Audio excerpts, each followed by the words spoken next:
Hey guys, this week we're doing something a little different. If you want the full details, go check out the article on puremtgo.com. But what I want to do is work on this little mini series within a series, and I find myself at a lack of inspiration for casual pauper decks. So whenever I find myself in this situation, I think I'm going to attempt to look at some rogue decks. Now, the point of this being, well, let's see if we can find a rogue deck and decide whether or not it could work in our current metagame. So this week I am looking at a 4-color control deck. Now, this is a modified list from a standard pauper deck that used to be played a long time ago. And kind of the point behind this was we have an increase in things that are aggro based. Most importantly, mono white control or mono white aggro. It's definitely starting to run amok, climbing very high up on our list of overall deck showings. So, whenever you have an increase in aggro decks, you of course have an increase in control and creature control decks, and it's a cycle that kind of works its way around. So I'm saying maybe this one could work. This has Doom Blades, it has Lightning Bolt, it has Burst Lightning.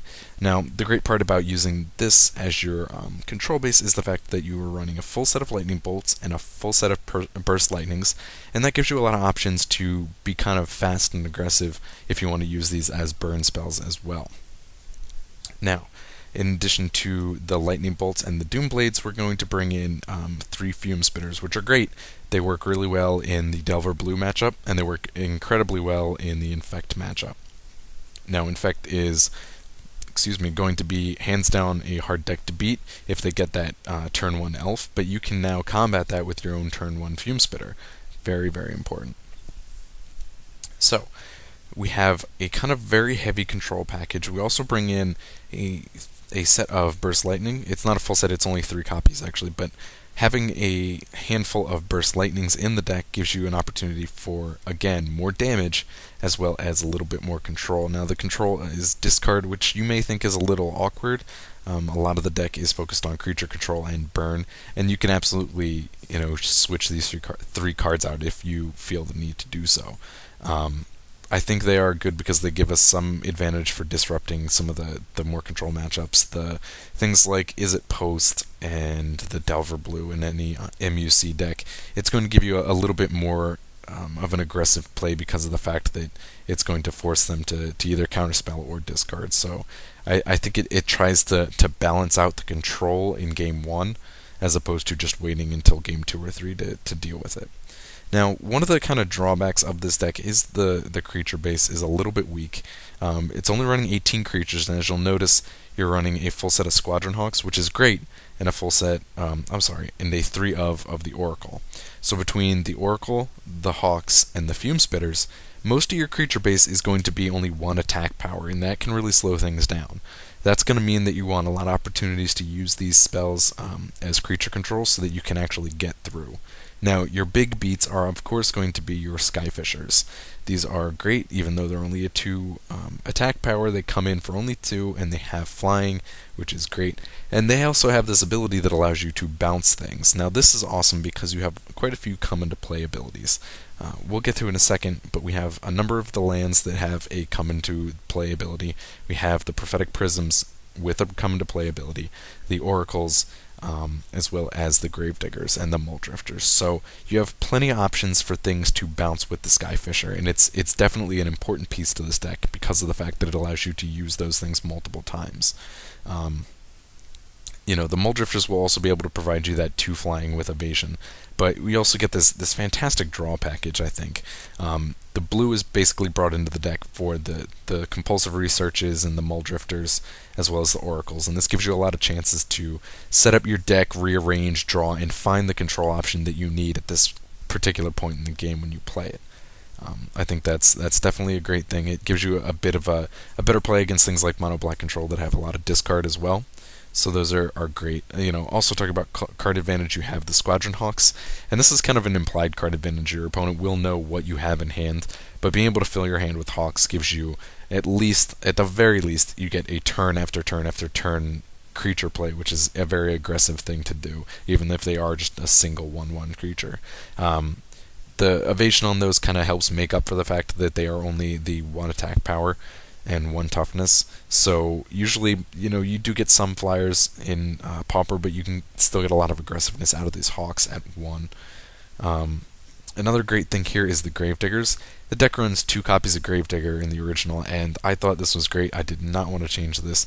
That gives you a lot of help versus things like Delver Blue. Now, if you look at the power of Delver Blue, they don't actually run a ton of counter spells. There's only maybe 10 to 11, so if they do counter it, what you need to do is keep throwing out bombs. You need to keep playing big, important cards that they want to counterspell. Things like Blightning, it's a bomb to them. They want you to counterspell it. Or you want them to counterspell it. They want to counterspell Skyfishers. They want to counterspell the Oracles and the Compulsive Researches, the Muldrifters. These are all things that they want countered. Now, adding into that Gravedigger, that says, okay, well, now you have a choice if you've wasted a counterspell on something else, as opposed to Gravedigger. Now I have an opportunity to get not just the Gravedigger into play, but he's going to bring back something that you countered previously. So, it's definitely very important. It can also give you some advantage in other decks that against other decks that have their own heavy creature control options like Mono Black, as well as Izzet Post. So the Gravediggers are actually very, very helpful, and graveyard control is very underplayed, so you don't have to worry about that ever happening. So, what else am I missing here? Blightnings we talked about, the Lightning Bolts, the Bursts. You can really set things up with this here. Also, you get the ability with the Gravedigger to simply evoke the Muldrifter, and that gets you an additional play off the Muldrifter. Say you evoke it for 3. Turn 4 comes, you play the Gravedigger to bring it back to your hand, and now turn 5 you can replay it for full cost. Gives you, opportunities to get 2 draws off the Muldrifters, and at the same time, you're really going to be able to get those creatures into play and keep things going. Now, running 4 colors is very difficult. I did talk about it in an earlier article about if a deck can survive running more than 2 colors in Pauper. So, basically my conclusion for that was you can maybe do 3, but it's very tough, and anything beyond that is just ridiculous. And that being said, I decided, hey, I think a 4-color control deck is a pretty strong option. Now, yes, that is a little bit crazy, but you have to take a look at what we're working with here. All of our creatures are going to be, not creatures, all of our spells. They are different colors, but the one thing they have going for them is the fact that they only require a single colored mana. Look at the Oracle. It is 2 and blue cost. It only requires 1 blue. It is not like Stitch Drake, which would not be a good option because that requires a colorless and 2 blue. Having 4 colors, it's very hard to get 2 of any one color in play, but being able to get 1 of each, that's a little bit more doable. So having all these spells coming in at a single colored mana makes them more playable. You do get a lot of options for these turn 1 plays where you really want a red on turn 1, you really want a black on turn 1. And so that is why you see we're setting a little bit higher with 3 swamps and 3 mountains. But the deck is also bringing in a total of 6 of these fetch lands. I'm personally running 3 Terramorphics and 3 Evolving Wilds. You can run any combination of the 2. But, those are going to be really integral. I think that's how you say it. They're going to be very important. We'll go with that. They'll be very important as far as it goes, as far as getting your color base set up. And like I said, your main goal is getting 1 of each color. After that, you want to probably step up mountains to 2 of, or at least having 2 possible red sources, because of the fact that you're going to find yourself in a situation where you want to play multiple burn spells on a single turn. I will guarantee you will find yourself in that situation. So, in addition to those, you will bring in 3 copies of Prophetic Prism. Now, this has some benefit here because of the fact that it draws a card. That's great. Everyone loves a cantrip. I'm a very big fan of card advantage and drawing cards. Now, having these also grants you the ability to change colors, which makes 4 colors a very more manageable thing to do. Being able to switch those colors is definitely going to be able to grant you more opportunities to make these plays when you need them. That being said, you also get a lot of benefit from the Skyfishers. The Skyfishers grant you a lot of just interactions here because you can return the prism and use it to draw a card. I talked earlier about all of the come into play effects, and this is one. If you want to just draw another card, that could be your play here. So the last thing I will mention when talking about this, trying to fit 4 colors in and work this mana base, is the bogs, the depths, and the crossroads. Now, this is a little bit tricky. This deck is very heavy on lands that enter the battlefield tapped, so it can be a little bit slow if you get a bad draw, but at the same time, you get a lot of utility out of these. Now, the depths obviously is going to help you rearrange cards, set up things that you want to find.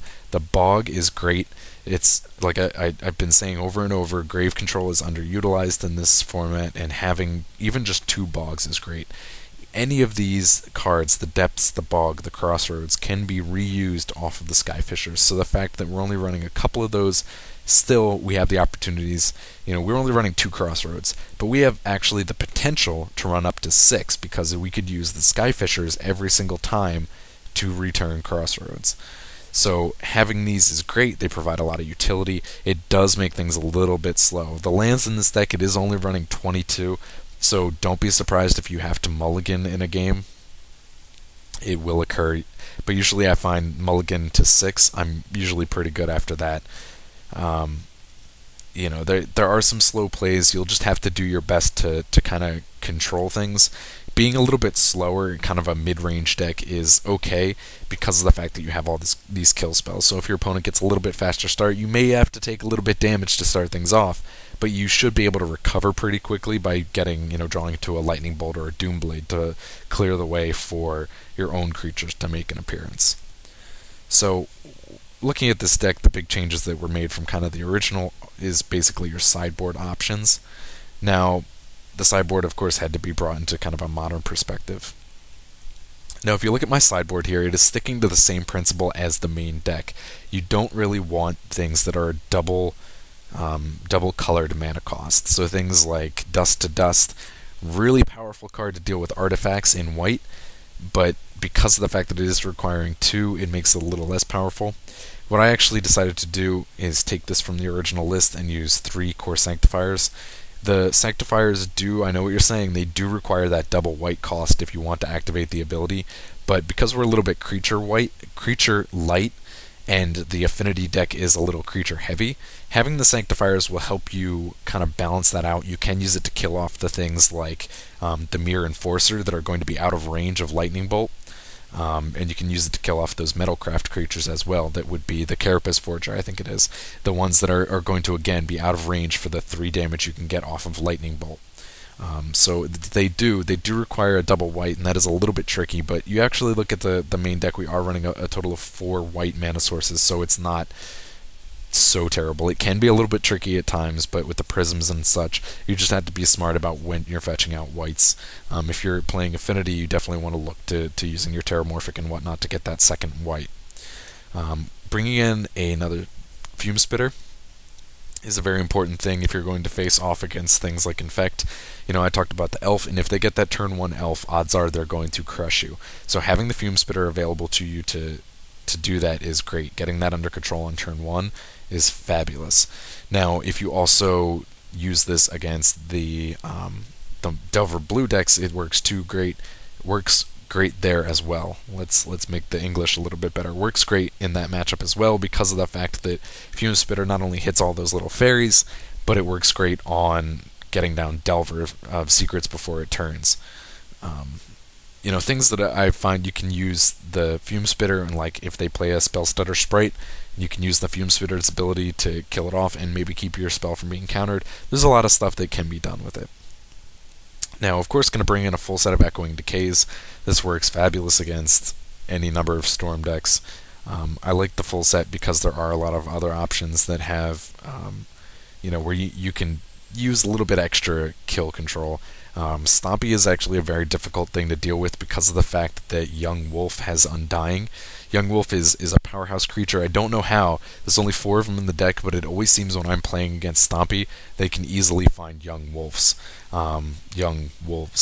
So getting Echoing Decay and a little bit extra, kill is going to be great. it's definitely a very tricky matchup, and I'll talk about that in my article. Blightning is in there for the control matchup. Bringing that fourth copy of Blightning can be very helpful against control if you find the perfect opportunity. The thing about the discard there is, and this is the same, you learn this playing mono black control, is when you're playing things like Delver and mono blue control, you have to know when to cast things, you have to know when to use something in, and just know that it'll get around a counterspell and actually be successful. The negates can also be brought in for that. Those are most important, I guess, for things like Izzet Post and Dimir Post. The negates will be definitely helpful for there. They can be helpful as well in some of the other matchups. Infect, if you want to try and counter off some of their pump spells, so you can get a lot of added bonus from that.